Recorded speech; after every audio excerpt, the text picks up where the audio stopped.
shit. Oh man. I mean, she doesn't even know that he loves her. I mean, he didn't say that. It's not at all everything that Tooru's been through. Show and tell. Hi guys, I'm Judy, and today I'm going to be watching Fruits Basket Reboot Season 3, Episode 9. Episode 9. Last episode we have a very, very, very intense episode. Tooru wanted to tell Kyou what she felt.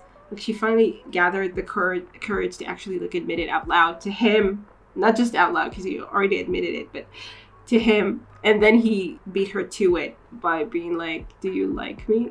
Do you love me? He said. He said ski in Japanese, but yeah, it usually means that. And then he was like, poor you know, why pick me? You made the worst choice ever, and then you have no idea what I did. And then he told her everything about, you know, how Kyoko died and his mom dying and how everything is his fault and how he should just die and that's it. And then she told him that she's gonna love him anyway, no matter what. And then he ran away. Told her he was disappointed in her and ran away. And Yuki went after him, but he went in the wrong direction. So yay. And then Akito made an appearance with the knife. So yay. And there was much rejoicing. You know, he's gonna hurt Tooru, and that's gonna be great. Let's get into this episode. There's a scene that I know is coming soon that I'm scared of. Like, I know I'm not gonna like it, but okay. I don't know when it's gonna happen. Full Fruits Basket reactions are available on my Patreon if you're interested to get ahead. But most importantly, I hope you enjoyed this reaction. If you do, please leave a like, comment, and subscribe to let me know. Don't forget to support the original content, and let's get into it.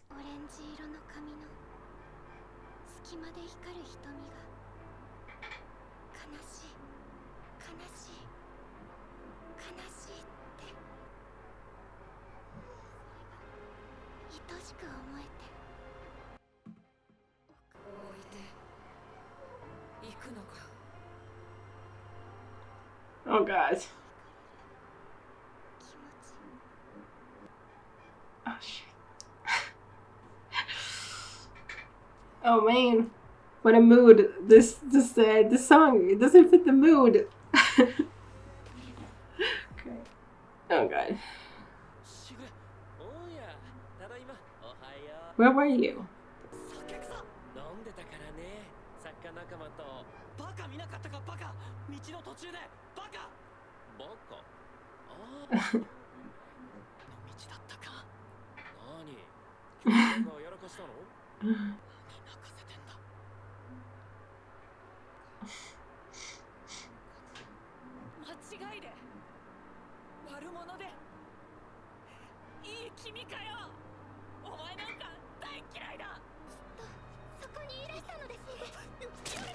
Oh.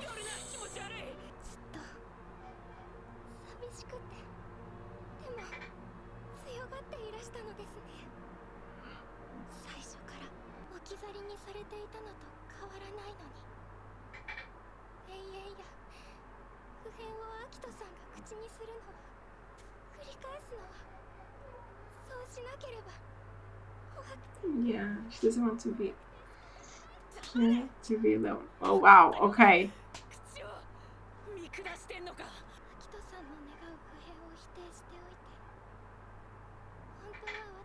Yeah. Yeah, you did.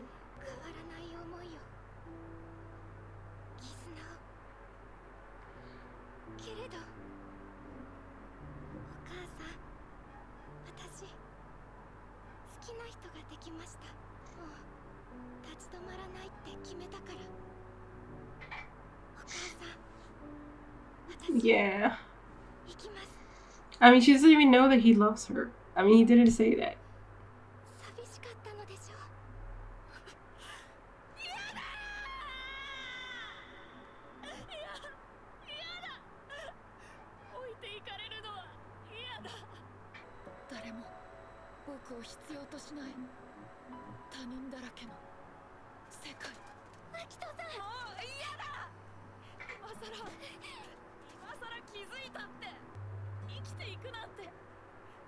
Yeah, she doesn't know how to live otherwise. She just never tried. To try to earn love from people.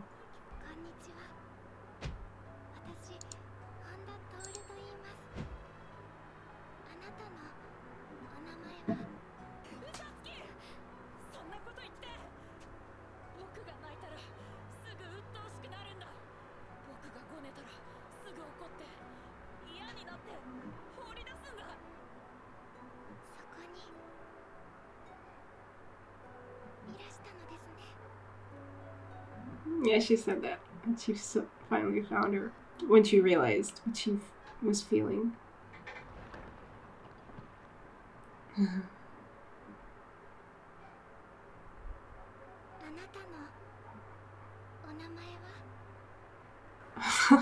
Like it's not at all. Everything that Toru's been through.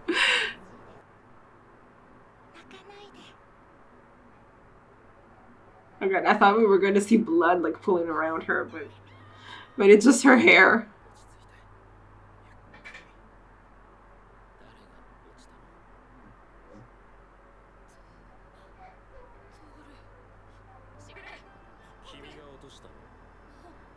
Oh. Yeah, that's a very valid question.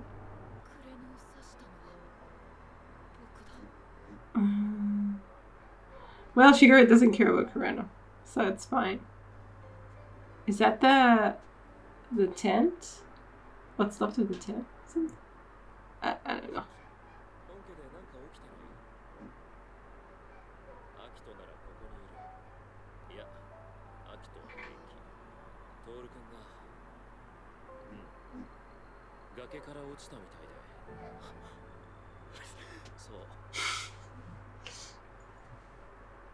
Well, that was just perfect timing for Kyou.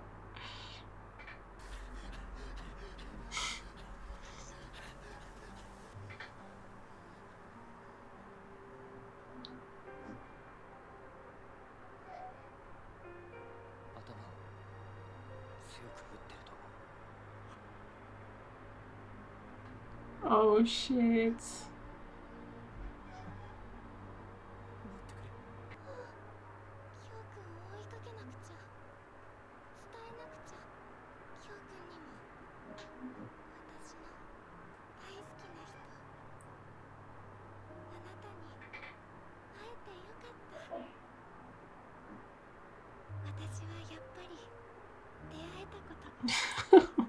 What kind of memories are we seeing?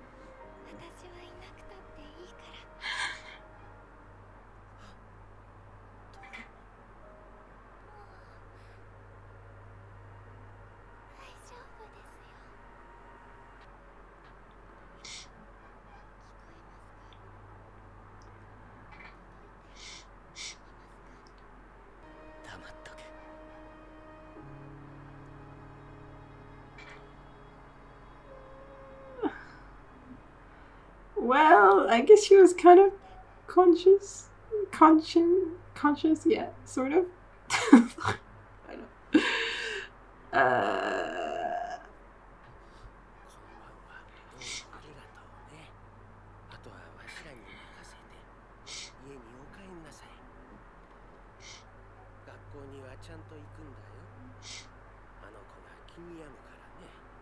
Yeah, I would.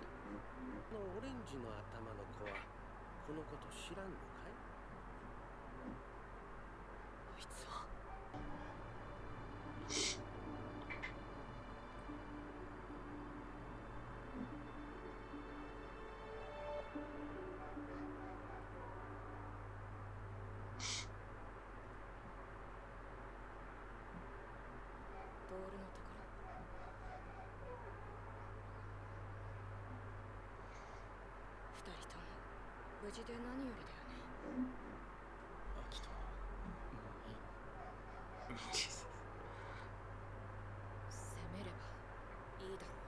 Yeah.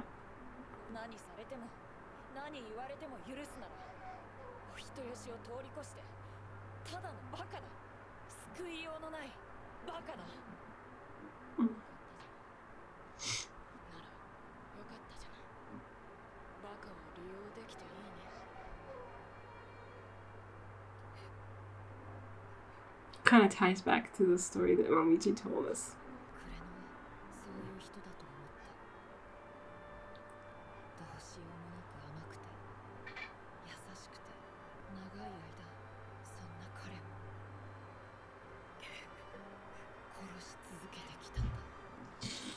Yeah.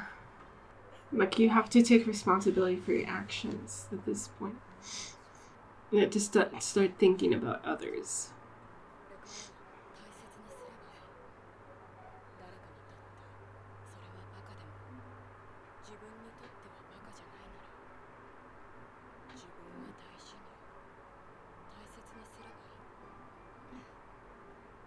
Momiji. Yeah, it is.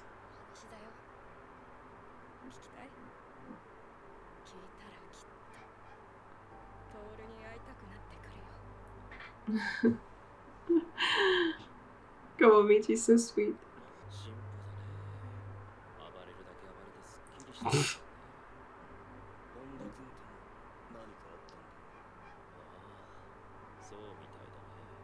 Yeah, it definitely changed things.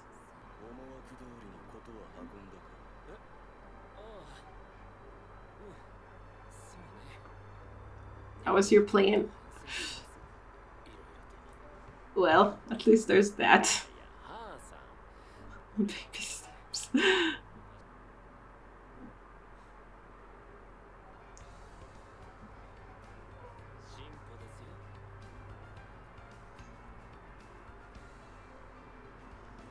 Definitely progress. I mean, I guess I have a little bit of a hard time just being like, okay, now, Akito totally changed and now we all forgive her and everything.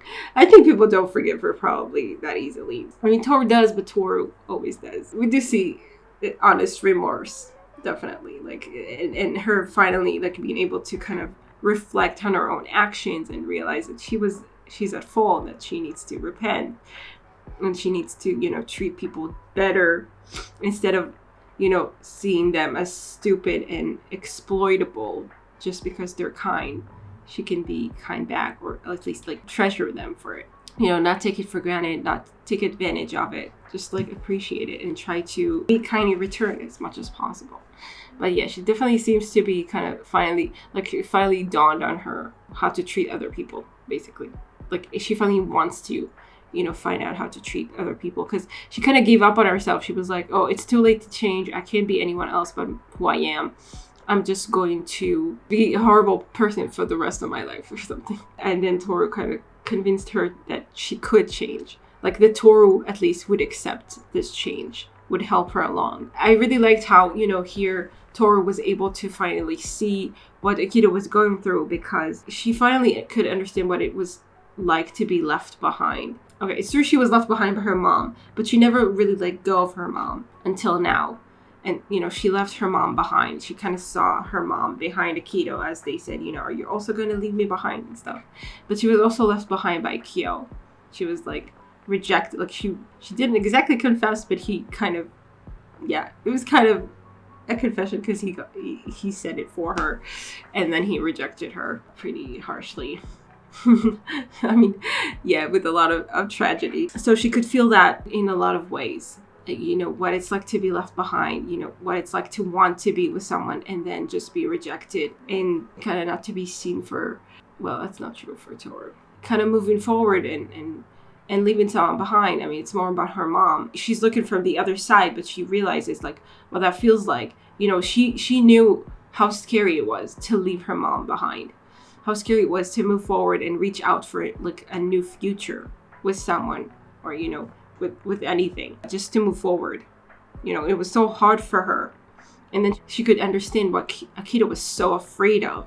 The idea of losing this thing that was promised to him, this bond that he was born into, that he didn't have to try very hard to keep intact, because it was just there. It was just an automatic thing. And then the thought that, oh, I'll have to work hard. I will have to get people to like me. They won't owe me anything. I will have to, like, forge my bonds with people on my own. Like, that scares her so much, that everyone she knows and that it's supposed to be precious to her, and that she's supposed to be precious to them, they're all gonna leave her behind, and then she will just have to, like, all alone kind of make it on her own. But she doesn't know how to do that. She was never taught how to do that. Like, she doesn't know how to make friends. And I mean, we've seen that a lot. I mean, we've seen that especially in Yuki, and I guess also Rin, even though she wasn't exactly trying to make friends, just how paralyzing it is, how petrifying it is, how painful it is to want to make that step, to want to be able to reach out to other people and not know how. You also seen the Kyou a little bit, that he said, I don't know how to treat people. I just hurt them. I'm just bad at this. I want to run away. Anyway, yeah, it was definitely powerful. It was also kind of beautiful how Tooru was like saying, I finally found you. I finally understand you. We were kind of seeing that scene of all the zodiacs sitting together and Akito sitting apart. And then Tooru was able to, go and sit by her. And it kind of reminded me of that onigiri scene where she's alone, where Toru's kind of alone and everyone, like, they're all sitting together on the chairs, but everyone is kind of like playing around, and she remains sitting because nobody calls her for her, and she's all alone. And so Tooru, she's kind of the company of Akito in that loneliness, because she understands that loneliness. And I mean, her greatest gift is her acceptance and the comfort that she gives. And so she gives it in full, even to someone who hurt, her so badly, like physically right now, but also like hurt so many of the people she loves, and especially the person she loves a lot. I don't think she really knows. Well, she knows that Akito decides, I guess, that Kyou will be locked away or something. Like, she's definitely responsible for that. And she also saw that Kyou was hit after he talked to Akito, and he said, "Oh yeah, I'm not welcome there again," or something. So she knows that that Akito hurt Kyou in particular as well. And Kyou also told her about how Akito was the one who told him to fight Yuki so he can get accepted. There's a lot of pain rolled into all of that, a lot of trauma, a lot of fear. It's definitely very fitting that, even the big villain here, Tooru would be able to talk to their heart, like to get through to them eventually, like in this kind of story. Because she is able to get to everyone's heart, and that's kind of the point. I guess the real evil, well, I guess you could kind of see her as like very pitiful, is Ren. A lot of times there isn't like a lot of slack cut for the parents in this. Some of these parents are so horrible, and we don't get to see like any kind of reconciliation with them, and we kind of understand why, because Jesus. I mean, the best we got was, and I mean, it's a lot, but I don't think we're going to get much further than that, is Yuki kind of being able to get on the same wavelength a little bit of his mother, like, kind of get her to acknowledge him. So that's something. But yeah, some of the parents here are horrible, like one by one. They're just like, they surpass one another in their horribleness. Anyway, wow. This was so intense. And then in Kyou, and just, and everything. Just, like seeing her, like realizing, coming back just in time to hear Shigure say like, "Oh yeah, Tooru fell off the cliff," and then just running and seeing her that way and seeing the blood on his hand afterwards, like, oh God. It was already, his hands were already metaphorically covered in blood as far as he's concerned, and then he's like, Tooru's blood on top of everything. He thought he lost everything then, and it was kind of his fault again, of course, because he left her and this all happened when he wasn't there or whatever. I'm sure he would have found a way to blame himself. I mean, I'm sure he does already. It was so powerful just seeing them kind of like in that vision of her walking forward, like kind of leaving her mom behind and kind of growing a little bit and reaching toward where Kyou is and starting to walk by his side and asking him, "Keep on walking, please, just keep on walking, even if I'm not there," because it's supposed to make us feel that she might die or something at that point, I guess. But like, basically her saying like, even if I'm not there, just keep on walking, please, because like, I need you to keep on walking, to keep on trying to live. It's so powerful, and it's so sad, but also like do you really think, I mean, just her telling him, like, I mean, she didn't actually tell him any of that, she was just thinking it in her head. She just said, it's okay now, I think, at the end. But anyway, she said in her head, like, she was telling him to keep on living even without her. And I think, I mean, honestly, I think that if she had died there, Kyou would have had absolutely no reason to keep on living. Like, he's already kind of, I mean, okay, maybe the fact that she said it to him, but she didn't actually say it. I don't think she actually said it out loud. She was thinking it. Anyway, if she'd somehow managed to say it to him, maybe that would have been like the only thread of something. Maybe that it would have felt like an obligation to, like, I'm just going to keep on living because she told me that she wanted me to, but beyond that, I don't want to. Because honestly, if he would have lost her too here, Jesus, I don't know what would have kept him going. Honestly, maybe Shisho somehow, even though it would have been like it would have probably been a hollow shell, like he kind of was after Kyoko died, but even more so because it's like Kyoko died, and I loved her daughter, and then her daughter, and it rejected her daughter, and then her daughter died, and now like. Like what's left? Like it was definitely powerful to hear her say that she needs him to keep on going. But I don't know if he could have, honestly, if she wasn't there anymore. Anyway, and now he hasn't come to visit her at the hospital. I think the only one who hasn't, probably. It's not clear though. They didn't say so. We saw Yuki be like, I don't know, not knowing what to say, but definitely looking like derisive. And we saw that Momiji definitely came. And actually, like, Momiji was so kind to Akito there. First of all, they even came to talk to her after everything. But also just, able to, like, listen to what she said and recognize the need there to change. And kind of give her the tools to do that. And tell her the story, about the traveler. To help her, like, realize how to fix this. How to start fixing this little by little. As Shigure said, it's progress, baby steps, and all that. At least he feels, like, I'll tell you what, the fact that he said that he feels a little remorse about some parts of the plan, I don't know